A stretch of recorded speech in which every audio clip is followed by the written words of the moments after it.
کوئی الٹرنیٹ ویز ہوں جہاں پہ عوام نہ پسے نا, کیونکہ ابھی دیکھیں جو ہیلتھ انشورنس کا نظام ہے جس کا میرا ویژن تھا پوری پاکستان میں, ہم ایک سسٹم ہم نے بنایا تھا کہ پوری پاکستان میں ایک نظام ہو وہ ہیلتھ انشورنس کا, جس میں کہ ایسینشیل سروسز ساری فری ملے سارے لوگوں کو پبلک سیکٹر میں, پرائیویٹ میں پھر جو زیادہ افورڈ کر سکتا ہے ان سے ہم وہ پولنگ کر ریسورسز. تو اگر وہ نظام آ جاتا ہے تو غریب پہ کوئی اس کا اثر نہیں پڑے گا, نہ ہاسپٹلز پہ پڑے گا.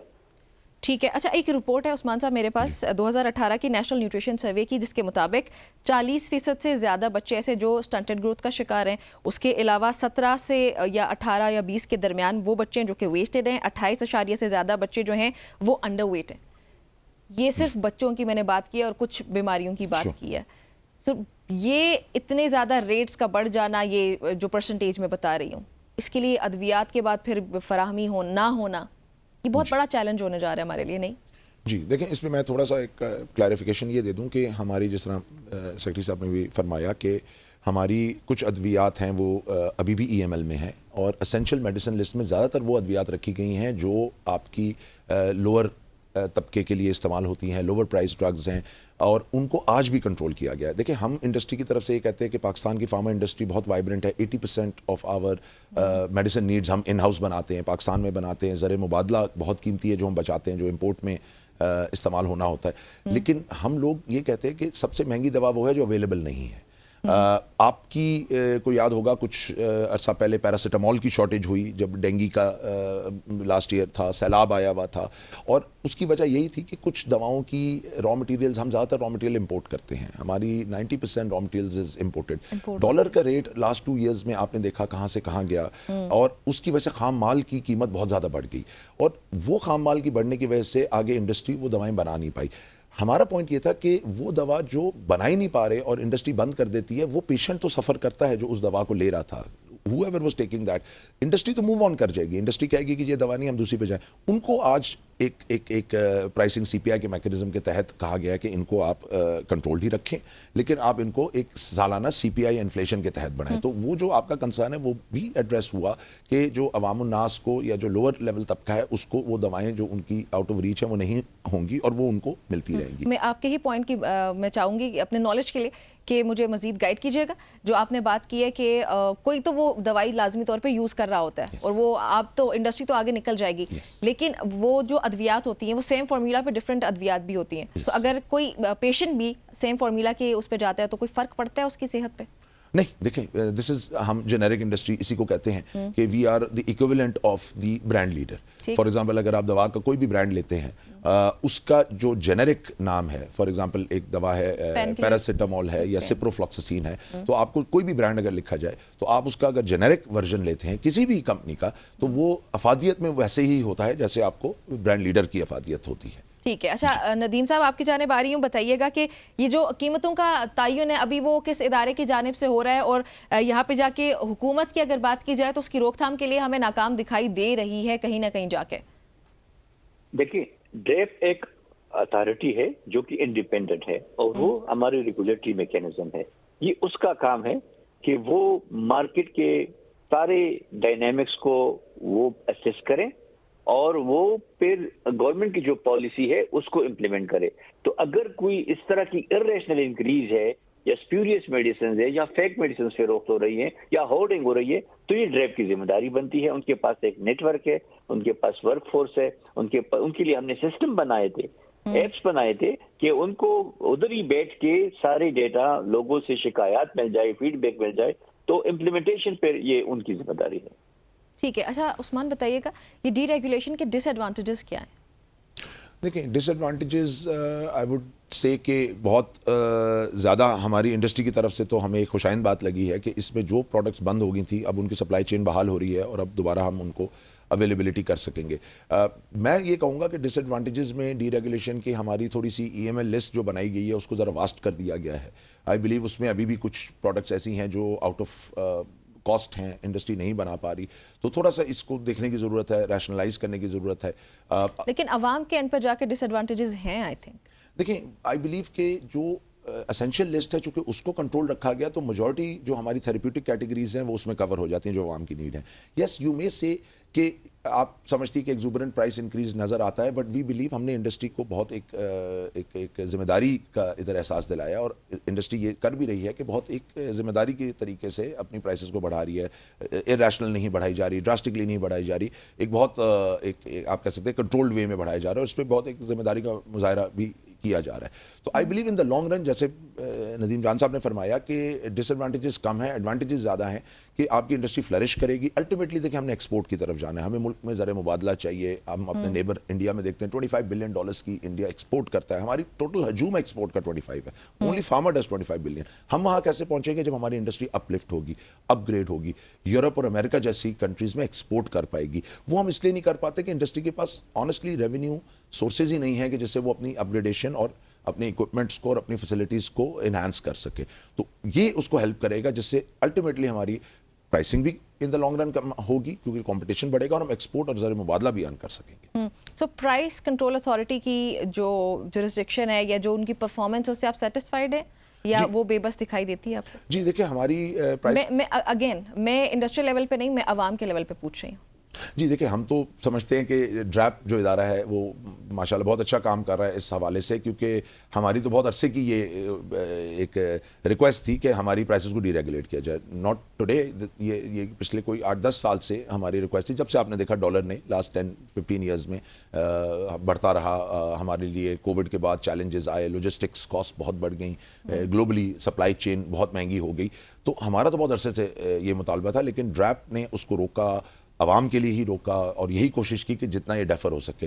جب لاسٹ ایئر ہم نے دیکھا کہ چیزیں بالکل بلو اپ پہ آ گئیں, بیسک دوا جیسے پیراسیٹامول اویلیبل نہیں تھی, تب یہ ایکشنز لیے گئے کہ کیسے لانگ ٹرم میں سروائیول انڈسٹری کو بھی دیا جائے اور گروتھ آف دی انڈسٹری کو بھی انشور کیا جائے. سالٹ سے متعلق آپ نے بتایا کہ انٹرنیشنلی یا اگر ہم ملک کی بات کریں, سو وہ ریٹ اور کمپنیز کو ایک ہی ریٹ پہ ملنا اور سیم کوالٹی اگر ہے, لیکن پھر بھی وہ مسائل کا شکار ہو جاتا ہے. اس کا مطلب ڈریپ اس کے خلاف کیا کر رہے ہیں؟ مسائل سے مراد آپ کی مطلب ڈریپ اس کے لیے ریٹ کا جو فرق ہوتا ہے نا, جی نہیں, ریٹ تو یونیفارم ہے بیسیکلی عوام کے لیے. Now there is only one rate, ایک ہی پرائس اب ڈریپ ڈٹرمن کرتا ہے, اور تمام جنیرک انڈسٹری کو اسی پرائس کو فالو کرنا پڑتا ہے. اس سے اوپر کوئی نہیں جا سکتا, اس سے نیچے جا سکتے ہیں, but that is the maximum price جو ڈریپ ڈٹرمن کرتا ہے. ٹھیک ہے. اچھا ندیم صاحب بتائیے گا کہ ابھی بجٹ پیش ہونے لگا ہے, اس میں کیا توقعات ہیں؟ عوام کو کہیں ریلیف دیا جائے گا, خاص طور پہ جب when it comes to health care؟ ہاں, میں تو بہت عرصے سے ایڈوکیسی کر رہا ہوں کہ ہماری جو جی ڈی پی لوکیشن ہے ہیلتھ سیکٹر کو, وہ 1.3% ہے, وہ 3% پہ ایٹ لیسٹ لیا جائے. 5% ہونی چاہیے, لیکن ہم انیشیل سٹیپ میں اگر یہ لوکیشن 3% پہ کر لیں تو کچھ بہتری آ جائے گی. جب آپ کی لوکیشن ہی, آپ کا بجٹ ہی کم ہوتا ہے, ریسورسز ہی کم ہوتے ہیں, ڈی پرائرٹائز ہیلتھ تو ایک ڈی پرائرٹائز سبجیکٹ ہے, کوئی اس کو اونرشپ نہیں لے رہا, جس کے لیے ہم بڑی ایڈوکیسی کر رہے ہیں کہ ہم اس کو لے جائیں, وہ پالیسی اسپیس اٹینڈ کر لیں جو اس کا بنتا ہے. تو ابھی خواہش یہی ہے, اور ہم کر بھی رہے ہیں. میں نے بہت سارے فورم پہ یہ بات کہی ہے ٹاپ لیول پہ کہ جی ہم نے بڑھانا ہے 3% پہ یہ بجٹری لوکیشن ہیلتھ سیکٹر کا. تو امید یہی ہے کہ یہ ہو جائے گی. اور پھر جو ہیلتھ انشورنس کا جو میں نظام جو ہم نے بنایا تھا, one country one health insurance mechanism, تو وہ اگر امپلیمنٹ ہو جاتا ہے پوری صوبے, یہ میکینزم کو کچھ ایکسپلین کیجیے گا پلیز, یہ کیا میکینزم ہے, یہ آپ نے کیا تجاویز پیش کی؟ اس طرح تھا نا کہ ایک تو جو ہیلتھ کارڈ کا سسٹم تھا وہ ایک صوبے میں چل رہا تھا, دوسری صوبے میں دوسرا, تیسرے میں تیسرا, اور یہ سارا جو تھا یہ بلینکٹ کوریج دے رہا تھا. ہم نے اپنے دور میں ایک تو یہ کیا کہ بلوچستان میں نہیں تھا یہ ہیلتھ کارڈ سسٹم, ادھر ہم نے ایکسپینڈ کیا, سندھ نے بھی کمٹ کیا کہ ہم کریں گے, اور ہم نے ایک نظام بنایا کہ یہ جو سروسز کی کیٹیگریز ہے ہم بنائیں گے, پھر اس میں دیکھیں گے کہ کون کون سی سروسز جو زیادہ ریکوائرڈ ہے لوگوں کو, غریب لوگوں کو, وہ فری ہو ساری پبلک سیکٹر میں. پرائیویٹ سیکٹر میں یہ چوائس ہو کہ استطاعت کے مطابق وہ گٹ کیٹیگریز ہو کہ گورنمنٹ کچھ کنٹریبیوٹ کرے اور کچھ یہ لوگ جو افورڈ کر سکتے ہیں, جو one way or the other وہ کاسٹ انکر کرتے ہیں ہیلتھ پہ, وہ اس میں پول کر لے. تو اس سے نظام بھی دیر پا ہوگا, فائدہ بھی زیادہ ہوگا, اور سروسز کوالٹی بھی ہماری پبلک اور پرائیویٹ سیکٹر کی امپروو ہو جائے گی. تو وہ ماڈل ہم نے بنایا تھا, اس پہ اسپریڈ ورک بھی ہوا تھا. ابھی چونکہ نئی گورنمنٹ آئی ہے تو ہم تو یہی ایڈوکیٹ کریں گے کہ یہ وہ اسی نظام کو چلائے پورے ملک میں ایک نظام ہو, اور وہ باقی دنیا میں بھی ہوتا ہے, کوئی نظام گورنمنٹ 100% اسپانسر نہیں کر سکتی. تو پبلک سیکٹر کی کنٹریبیوشن اس میں ہونی چاہیے, کیونکہ ہم نے جو اس کے لیے کیٹیگریز بنائی تھی اور اس کے جو اسٹینڈرڈ بنائے تھے. ٹھیک ہے, آپ نے بتایا کہ آپ کی یہ تجاویز آپ نے اس ٹائم بھی اپنے کیئر ٹیکر سیٹ اپ میں بھی پیش کی تھی, اور ابھی کرنٹ گورنمنٹ کو بھی آپ سجیسٹ کریں گے. جی. تو کرنٹ گورنمنٹ کا اگر میں ان کی بات کروں تو ان کی بھی کیا سیم کنسرنز ہیں, اور وہ آپ لوگوں کے پیش کیے گئے ماڈلز کے بارے میں کچھ سوچ رہے ہیں؟ جی, ابھی تک جتنے بھی میرے انٹریکشنز ہوئے ہیں, چونکہ ہم تو کسی پولیٹیکل بیس پہ بات نہیں کر رہے تھے, ٹیکنیکل گراؤنڈز پہ ہیومینیٹیرین پرسپیکٹیو, یہ پولیٹیکل ہونا بھی نہیں چاہیے. جی, اور ہیلتھ کا بائی دا وے نہ صرف پاکستان میں ہم نے یہ علم بلند کیا, بلکہ پوری دنیا میں Pakistan was the first to make health a political. خاص کر کے غزہ کی کنٹیکسٹ میں ہم بولے کہ ہیلتھ کو اے پولیٹیکل ہونا چاہیے, ایکسیس ٹو سروسز ہر جگہ پہ ملنی چاہیے بلا کسی سیاسی انٹرسٹ کے. تو یہ یہاں بھی یہی جو آپ نے اشارہ کیا کہ ہیلتھ کو اے پولیٹیکل ہونی چاہیے, بالکل ہیلتھ. اور ابھی تک جو انٹریکشنز ہوئی ہیں ہائی عرب سے ہماری, تو وہ تو پازیٹیو ہیں, اور وہ بھی کمیٹڈ ہے, وہ بھی سوچ رہے ہیں کہ کیسے یہ جو ہماری, چونکہ یہ ملک کے لیے بہتر ہے ان کی نظر میں بھی, یہ تجاویز جو ہم نے انیشیٹوز لیے تھے تو وہ کنٹینیو کریں گے انشاءاللہ. اور تیسری جو میں بات کہوں, وہ جو عثمان صاحب نے بھی کہا کہ جو ہم را میٹیریل امپورٹ کرتے ہیں, اس کے لیے میری ایک اسکیم تھی, ویژن تھا, اور ایک اسٹریٹجی تھی فارما پارک کے نام سے, کہ ہم جو مالیکیول بنانے کی کیپیسٹی ہے وہ اپنے ملک میں بنائیں گے اور اس کو ایکسپینڈ کریں گے. اس کے لیے شروعات بھی ہم نے کی تھی اے پی آئی کا, تو اس سے ہماری کاسٹ بھی کاسٹ بھی کم ہو جائے گی, ہماری ایکسپورٹس بھی بڑھے گی اور کوالٹی بھی ہماری بہتر. اوکے ندیم صاحب, آپ کا بھی جوائن کرنے کے لیے بہت شکریہ. عثمان, آپ کا بھی بہت شکریہ میں جوائن کرنے کے لیے. جو ہم نے ڈسکشن کی ہے اس کے مطابق اس کے ڈی ریگولیٹ کرنے کے ادویات کی قیمتوں کو کچھ ایڈوانٹیجز ہیں اور کچھ ڈس ایڈوانٹیجز بھی ہیں جب عوام کی سطح پہ آتے ہیں. لیکن ابھی بھی ایک اور معاملہ ہے, وہ یہ ہے کہ آئی ایم ایف ابھی کس طرف لے کر جاتا ہے اور بجٹ عوام کو کس طرف لے کے جاتا ہے. یہ پھر بجٹ پیش ہوگا, اس کے بعد ہی دیکھتے ہیں. ایک بریک شامل کرتے ہیں.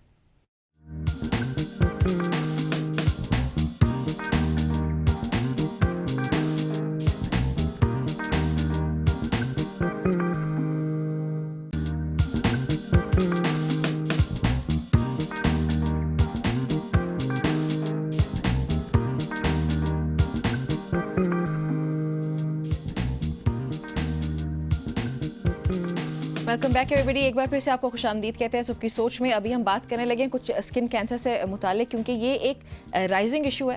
وقت گزرنے کے ساتھ ساتھ یہ اس کے کیسز جو ہیں وہ بڑھتے چلے جا رہے ہیں. اور ویسے اسکن کینسر ہے کیا, کہ جو ہمارے اسکن کے اندر کچھ گلینڈز ہوتے ہیں, کچھ خلیے ہوتے ہیں, ان میں پیدا ہونے والا ایک کینسر ہے جو عموماً ان حصوں پر ہوتا ہے جو کہ زیادہ تر سورج کی روشنی کے زیر اثر ہوتے ہیں, جیسے کہ چہرہ ہو گیا یا پھر آپ کی گردن ہو گئی, ہاتھ اور بازو وغیرہ, یوزلی جہاں پر کپڑے وغیرہ نہیں ہوتے.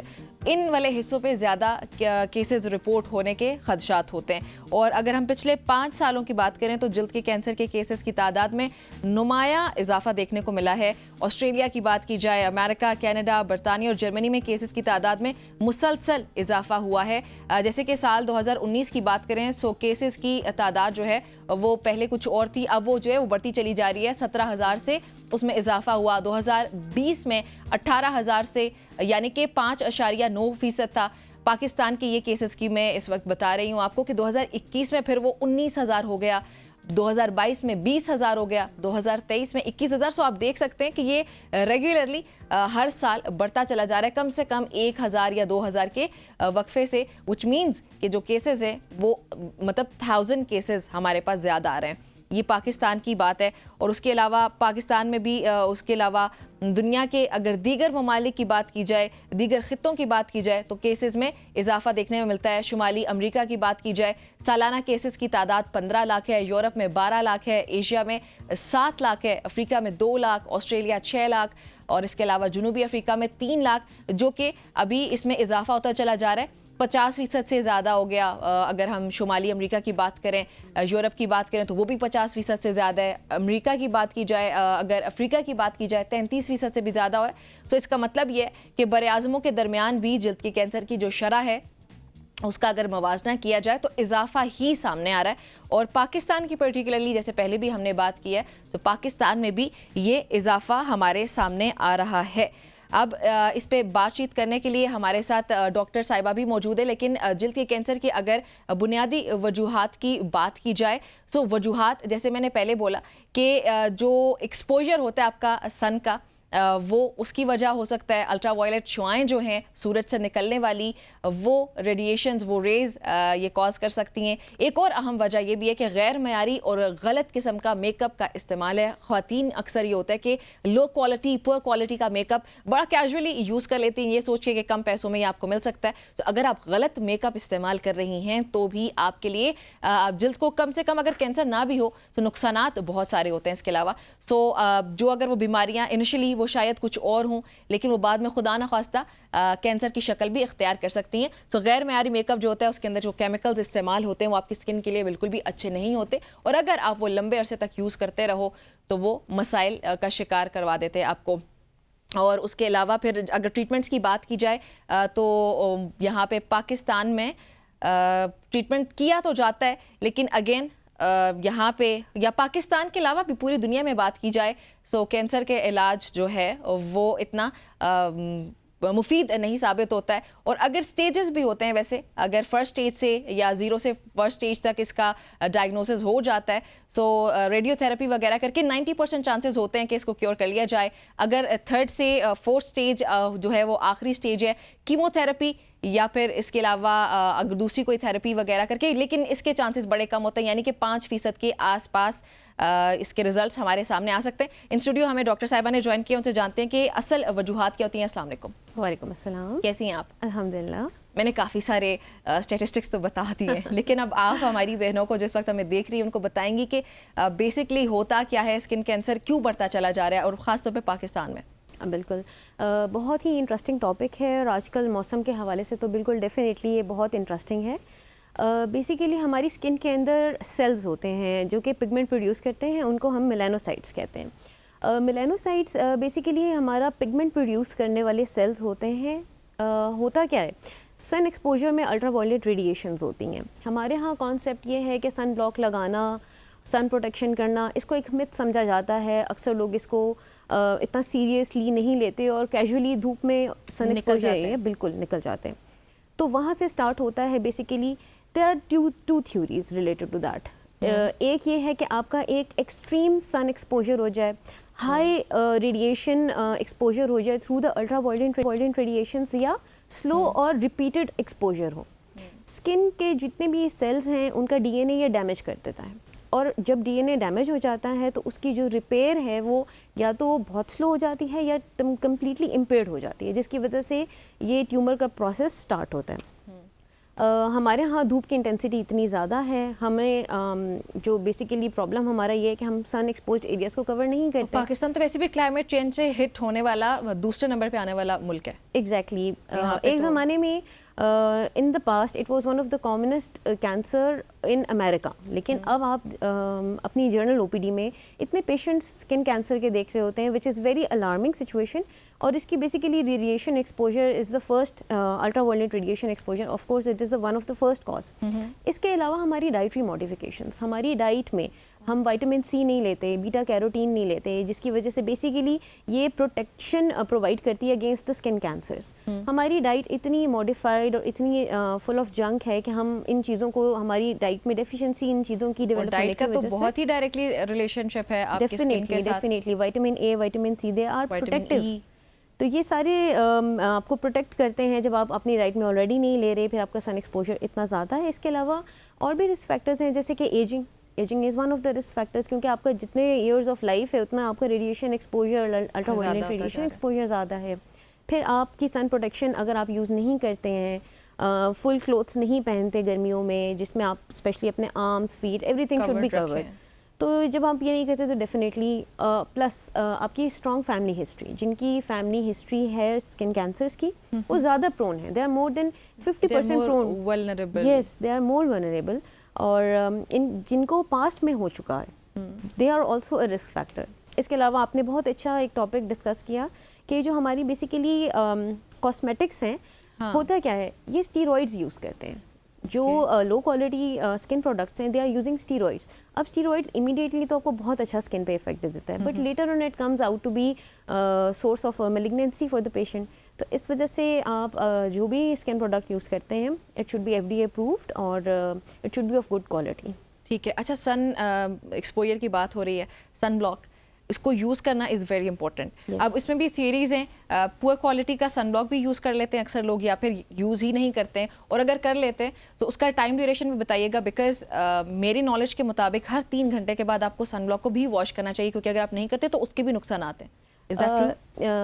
کافی حد تک یہ بات ٹھیک ہے. ایکچولی ہمارا کانسیپٹ کیا ہے کہ جیسے ہم دھوپ میں نکلے we just apply sunblock and we are good to go. It's not like that. آپ نے ایٹ لیسٹ سن ایکسپوجر سے ہاف آور پہلے اس کو اپلائی کرنا ہے, نمبر 1. یا it should not be immediately applied, کیونکہ اس کا افیکٹ آنے میں ٹائم لگتا ہے. جب تک اس کا پروٹیکٹیو افیکٹ آتا ہے آپ آدھا گھنٹہ آلریڈی سن ایکسپوجر میں جا چکے ہوئے ہوتے ہیں, number 1. Number 2, it should be definitely 2 to 3 hours. ایک تھیوریز ہیں کہ آپ ایوری 2 to 3 hours اس کو ریپیٹ کریں. اس کے علاوہ اس کی ایک اسپیسیفک ہوتا ہے سن پروٹیکشن فیکٹر, اس کو کہتے ہیں SPF فیکٹر کہتے ہیں. وہ ہر جگہ لکھا ہوا ہوتا ہے, منیمم بھی 30+ ہونا چاہیے, اور 60 جتنا زیادہ ہو وہ اتنا اچھا. یس 60 بہت اچھا ہے, لیکن 30 سے بلو کا کوئی فائدہ نہیں ہے, کیونکہ اتنی اسٹرانگ ریڈیشنز, اگر آپ 30 بلو SPF یوز کر رہے ہیں تو پھر کوئی سن پروٹیکشن فیکٹر کام کرے گا ہی نہیں.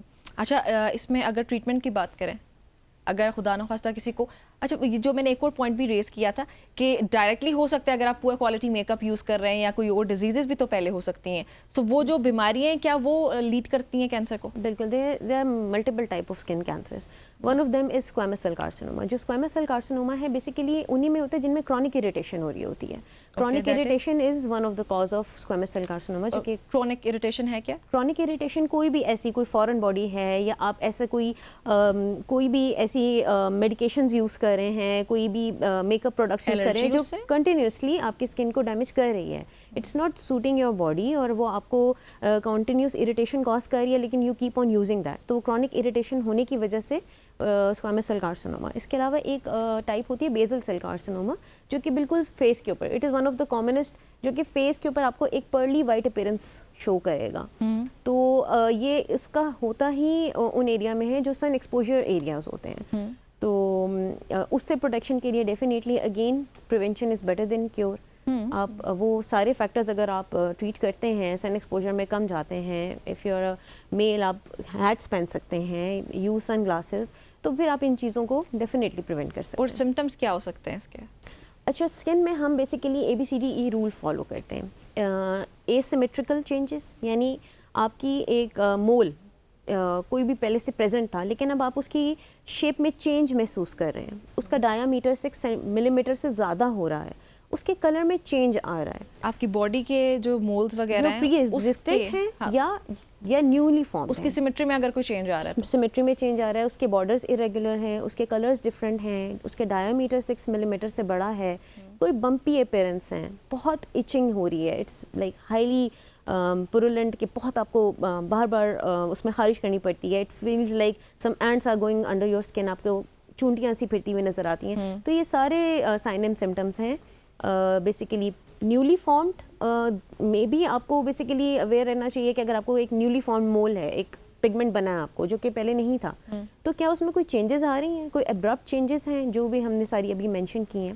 تو اگر یہ ہے تو آپ نے امیڈیٹلی ڈاکٹر کو کنسلٹ کرنا ہے, not just thinking and applying the creams کہ یہ خود ہی ٹھیک ہو جائے گا. اچھا, نارمل جو اسکن کی بیماریاں ہوتی ہیں, میلزما اور ایکنی وغیرہ, یہ ساری چیزیں, اس کو اسی کے طور پر ٹریٹ کرنا چاہیے, خدا نخواستہ کبھی کنسرن رہنا چاہیے کہ اس کی بگڑی ہوئی شکل آگے کینسر بن سکتی ہے؟ یہ جو عام طور کی بیماریاں ہیں جو بہت نارمل ہیں, دیکھیں usually they don't lead to cancer, لیکن اگر آپ کو اس میں کوئی بھی اب نارمل چینجز لگتی ہیں تو instead of thinking and sitting at home کہ یہ کچھ ہے, just go and consult your doctor, because he is the one جو کہ آپ کو ایگزیکٹلی بتا سکے گا کہ کیا یہ بینائن کنڈیشن ہے یا یہ میلیگننٹ کنڈیشن ہے. ٹھیک ہے.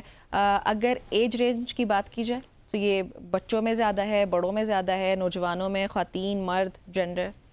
میل میں زیادہ ہے کیونکہ میل زیادہ سن ایکسپوزڈ رہتے ہیں. دوسرا آف کورس سن پروڈکشن وہ یوز نہیں کرتے. اٹ ٹو بی ویمن, کیونکہ مجھے لگا شاید وہ زیادہ میک اپ وغیرہ ویئر کرتے ہیں, شاید ہو سکتا ہے. It is more related to sun exposure, کیونکہ میل باہر کام کرتا ہے, پلس ایج ایک رسک فیکٹر ہے. ود دا انکریزنگ ایج آپ کے chances of having skin cancer زیادہ بڑھ جاتے ہیں.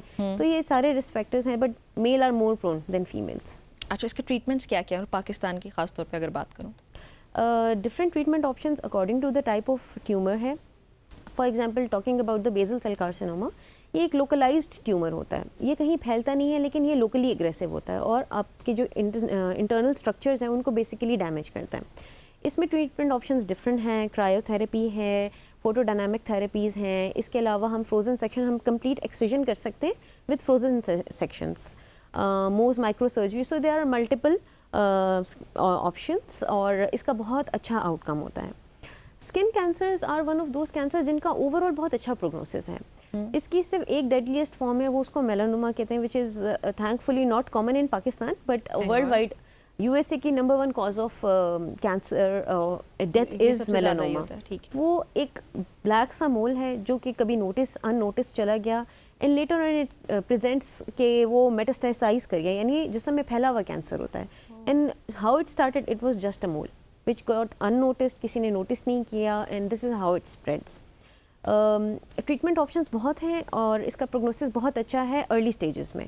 ارلی اسٹیجز میں جیسے آپ نے بتایا بھی کہ radiotherapy is one of the very good options. اس کے علاوہ اگر آپ ان کی کمپلیٹ ایکسیجن کر لیتے ہیں, امیونو تھراپی ہے. اس کے علاوہ ٹراپیکل کیمو تھراپیز ہیں, جیسے کہ 5 فلوراورسل ہے, وہ آپ tropical chemo therapy ointment apply کر سکتے ہیں. تو it has a very good prognosis with the surgery. لیکن آف کورس جیسے جیسے ایڈوانس اسٹیج جاتی ہے تو پھر پروگنوسس آپ کا. تو دیگر ممالک کے جو ٹریٹمنٹس وہاں پہ جو میکینزمز یا جو بھی اڈاپٹ کیا جا رہا ہے اس کا پاکستان سے اگر کمپیریزن کیا جائے تو یقیناً بہتری کی ضرورت ہوگی شاید. پاکستان میں سب سے زیادہ پرابلم ہے اویئرنیس کا. They are very well known, ان کی اسکریننگ ہوتی ہے, they know the symptoms and science.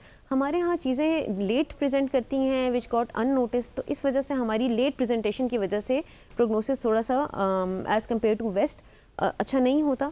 But اب اتنی اویئرنیس کیمپینز اور یہ ساری چیزیں اسٹارٹ ہو گئی ہیں. میتھڈز وہی اڈاپٹ کر رہے ہیں ہم لوگ. یس, اگر میڈیکلی بات کی جائے تو ڈیفینیٹلی وہی میتھڈز اور وہ ٹریٹمنٹ آپشنس اویلیبل ہیں ہمارے پاس. اچھا, علاج مہنگا کتنا ہے؟ کیونکہ نارملی اگر ہم اسکن پروڈکٹ کی بھی کوئی بات کریں نا, آپ ویسے ہی ڈرمیٹولوجسٹ کے پاس جاتے ہیں آپ صرف ایکنی کے ٹریٹمنٹ کے لیے, تو وہ بھی کوئی اتنے آسانی سے افورڈ نہیں کر سکتا ہے.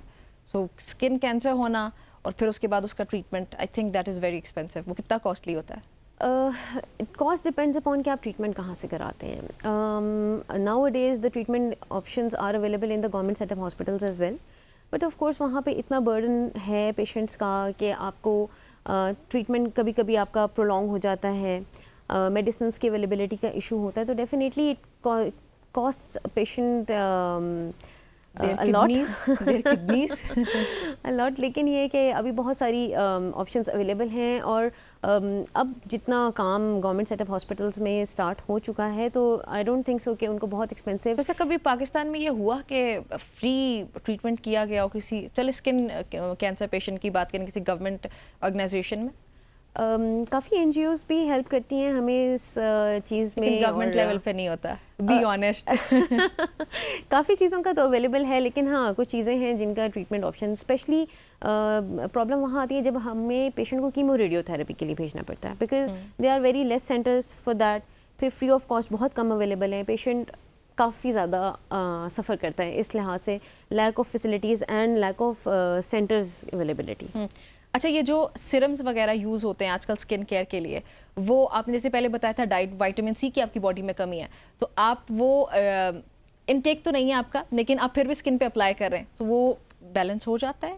دیکھیں, جب آپ کھاتے ہیں vitamin C, either you take natural اور آرٹیفیشیل وٹ ایور, وہ آپ کو سسٹمیکلی امپروو کرتا ہے. آپ کی پوری باڈی میں جو فری ریڈیکل ڈیمیج کر رہا ہے, آپ کی باڈی کی ایک جرنل ایجنگ ہو رہی ہے, تو وہ اس کو پریونٹ کرتا ہے. جب آپ ٹراپیکل اپلائی کریں گے تو ڈیفینیٹلی وہ تو صرف اس ایریا کو ٹارگیٹ کرے گا, ناٹ دا ہول باڈی. اور پھر بھی اس کے اثرات وہ شاید نہیں ہو سکتے جو ڈائٹری. ڈیفینیٹلی سب سے امپورٹنٹ دیکھیں جو چیز نیچرل ہے وہ نیچرل ہے, artificial can not replace that. چلیں جی, thank you so very much ہمیں جوائن کرنے کے لیے, بہت اچھا لگا آپ سے بات کر کے.